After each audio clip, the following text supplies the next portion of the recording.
I am going to share with you something that I think is going to be a bit of an X factor, is going to really change the way we think about learning and development.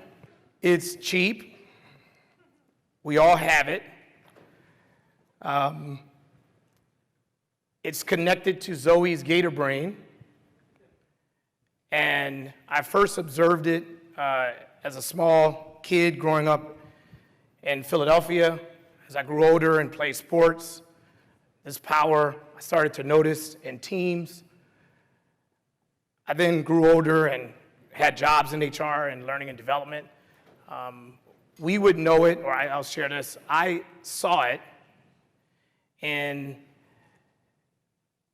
India, in an orphanage with children, in a school that one of my colleagues started. We see it when we hear stories of a mother who lifts a car to release a trapped child. This power, this thing that comes from our gator brain, or it's released or activated from our gator brain, I believe is the force that unlocks pretty much all extraordinary human endeavor. So now that I've hyped it up, let's see if we can bring it home and land this plane.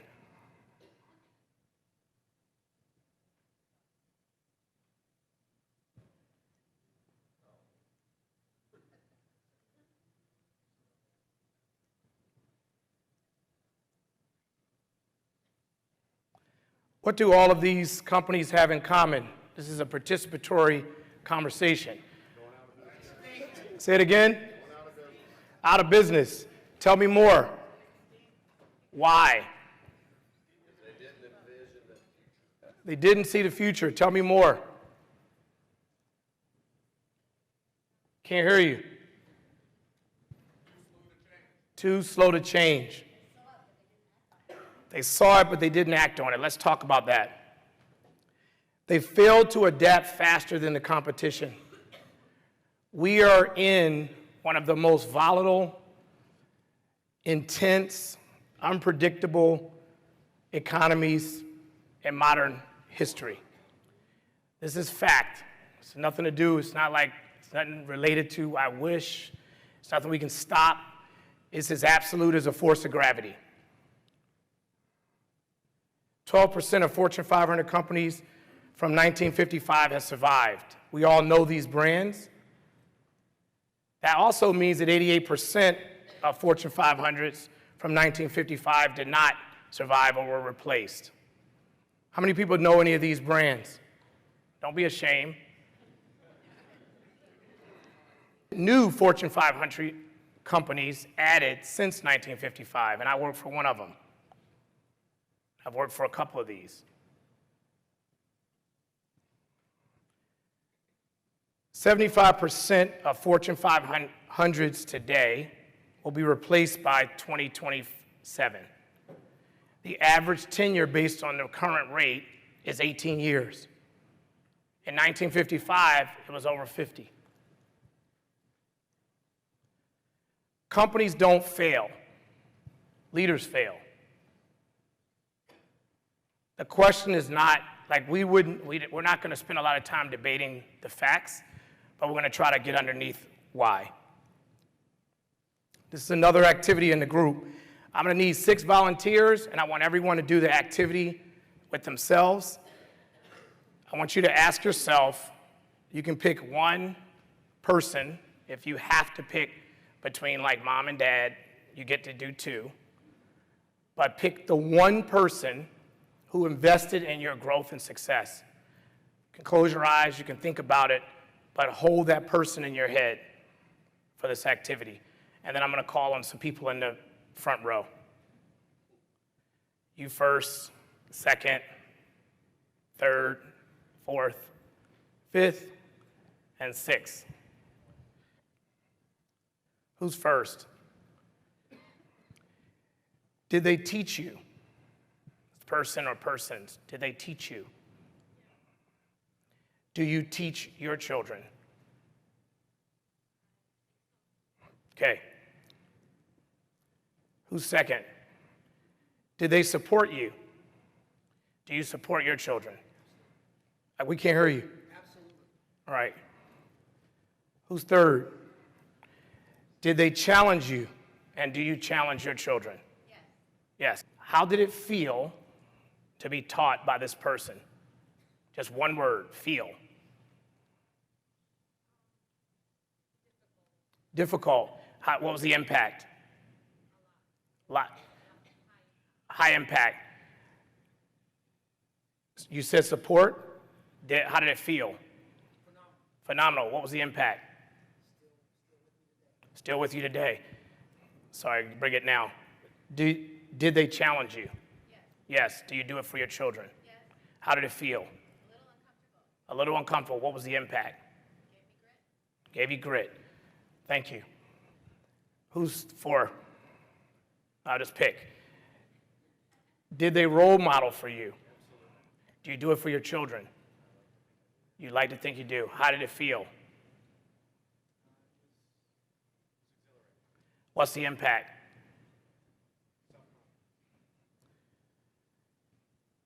Two, did they commit to you? Do you do it for your children?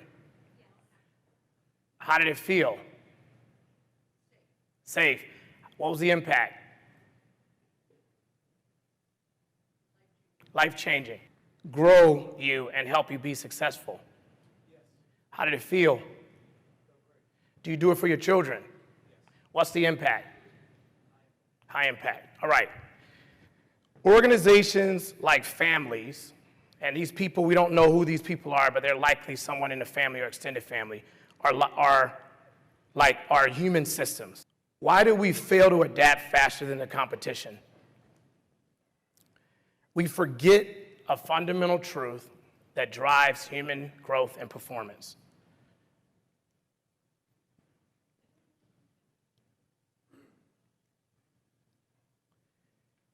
Humans grow and perform when they trust that we are committed to their development forever. I bet you everyone in this room, when they think about that person or persons, they likely satisfy this definition or this fundamental concept. I want to unpack a little bit about how this works. So I just started at Target. I'm 5 weeks old.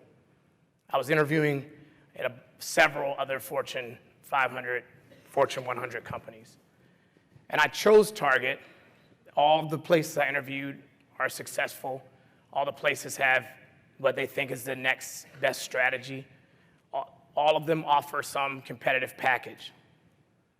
I chose Target because I believe that my now boss and his boss, and they don't like public attention, so they'll be mad at me, but Greg and Melissa, I'm gonna call them out.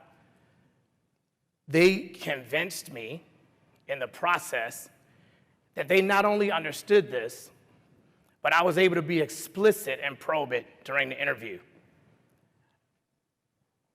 I was able, in the process, to have in-depth conversations with my now boss about how I failed this year, about what I was experimenting with this year, how I just did dumb shit that didn't work. And I was testing, can I trust him to do this? It also works, and what we'll say is, well, how do I do that in a corporate environment? You know, we have to be accountable for our behavior. We have to be accountable for our results and our performance. Performance is the rear view mirror. Development is the front, is what you're driving and what you're seeing ahead of you. I have let people go on my team, and reached out to them. I've given bad performance grades, fired, laid off people. But everyone that works for me, above me, beside me, for me, or with me, I make this commitment. If we work together for the rest of your life, I'm committed to your development. That doesn't guarantee them a performance rating, doesn't guarantee them a bonus. It just says, I'm gonna give to you what we all demonstrated earlier. And you still have to carry your, swim your laps, carry your bags. But we always think of those two as connected and almost conditionally interchangeable. How many people in here can say that they've written recommendations for as many people who has failed as they have their hypos and their superstars when they cry and have lunches when they leave? It's not a common thing. We don't think of it that way.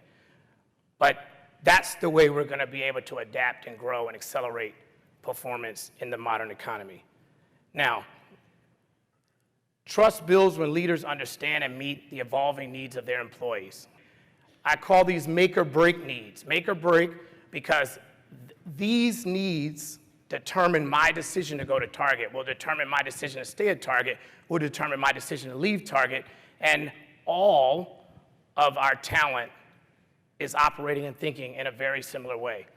These needs, I can warn you up front, this is a pioneering study from CCL and Center for Organizational Effectiveness, 30,000 millennials, 30,000 Gen X and baby boomers. These 5 things they found, very little significant statistical difference in the need, but there was one massive, massive difference in the impact of why it matters to millennials. The only difference between millennials and their parents or their older cousins is that they're willing to leave you if these things aren't there. So baby boomers and Gen Xers are willing to be used longer, but millennials just say off the table. I watched my parents move through the era from high trust, long tenure with a company to massive insecurity and uncertainty. And I don't play that game. So listen to these. None of them will surprise you. Employees need improved workplace flexibility. Okay, we've heard that. Employees need coaching and not micromanagement. We've heard that. Employees need adequate support and feedback. We heard that. Employees need opportunities to contribute to society. We know that. Employees need competitive salaries because the information is available. A fundamentally different kind of leader is needed to compete and win in this economy. So let's rethink leadership for growth. We're infected, or we're holding on to outdated mindsets and behaviors that basically undermine human performance and growth. I'll give you an example. And we talked about gator brain, which essentially is the limbic part of the brain, the part that controls emotion. Now, I'll give you an idea. A mindset that's pervasive in our society that is preventing us from winning in the modern economy. It's called sexism.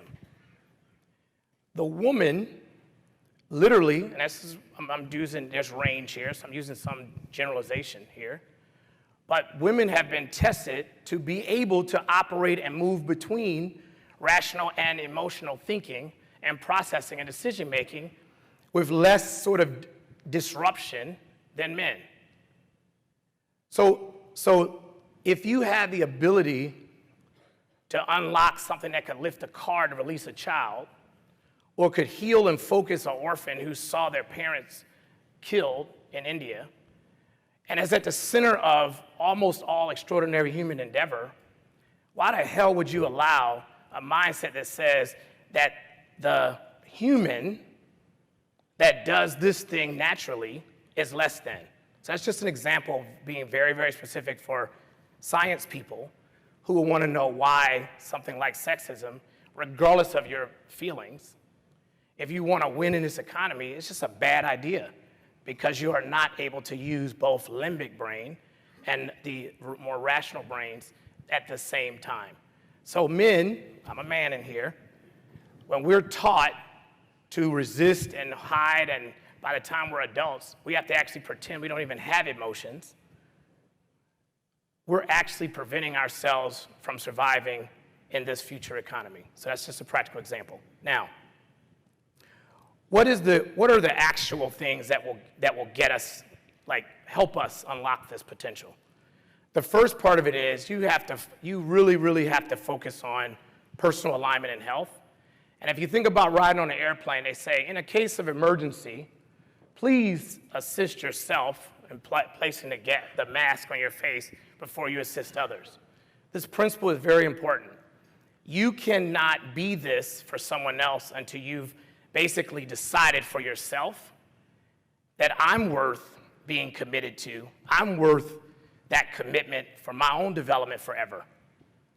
We are our own jailers. We are the ones who most withhold investment, particularly, and it's quite conditional. So the first part is unlocking your own decision inside and dealing with that. Now, the second one is very, very powerful, and it's something I learned as a kid in Philly. Every single place you go, I don't care if there's blood family, I don't care if you don't know a single person, your ability to build and create tribes that you can count on is gonna massively impact how you feel and what you're able to accomplish. This ability to build deep relationships that sustain growth is almost like it's a almost unequal investment. When you think about it, Serena and Venus's father, it's no way in the world, highly unlikely, that he was better than all the best coaches in the world. And at some point, they could have said, you know, Dad, thank you for getting us out of Compton, but we're gonna go to the better coaches that are in some other country or in some other place. The reason that they are what they are, and the reason that they stuck with him, is a trust he was able to build with them created a super highway for learning. Failure, doubt, loss of confidence, losing matches, any injuries, anything you can imagine that happened, that the trust that they were able to build overcame any deficit or any change in their environment that would prevent them from growing. The next piece, the third piece, embrace feedback and fail forward. If there's one thing, if you could do nothing else, but if you could change this conflict that exists within organizations of I want to be liked, I don't want to be disliked, I want to be accepted, I don't want to be rejected, I don't know if they'll be upset with me. This piece here is literally starving the ability for people to learn. If people fail, it's an opportunity. If people do something great, it's an opportunity. But in organizations, and I've worked for many, this is the one thing that I've observed almost everywhere I work. We would rather get along and go along than to actually have real conversation, real feedback. And when a person does it, the whole room turns and says, wow, like this person must didn't get the memo. We don't do that here. But this is an important key that really, really unlocks. Now, fourth, and I'm bringing this home, recognize people by passing the ball. Recognition is not always money. Recognition is not always a promotion. People want to have playing time. Anybody have kids or relatives who've had to ride the bench playing sports? And then you have to take them home. The team won, but they didn't play, and it just doesn't feel the same. So recognition is about getting people to rock, passing the ball. Nobody wants to be on the playground never getting picked and never playing. It's the same thing in organizations. The last one, and it ties it together, role model learning agility and build it. What does that mean? That means try new things, reflect on it, ask for feedback, figure it out, revamp it, try it again. And no matter what you do, don't be defensive. If you fail, say, I failed, and keep moving. Now, it initially is going to feel really, really scary. It's going to probably feel a bit awkward because we do have a desire to be in safe space and not necessarily have that tension that sometimes that can come as you challenge some of these norms.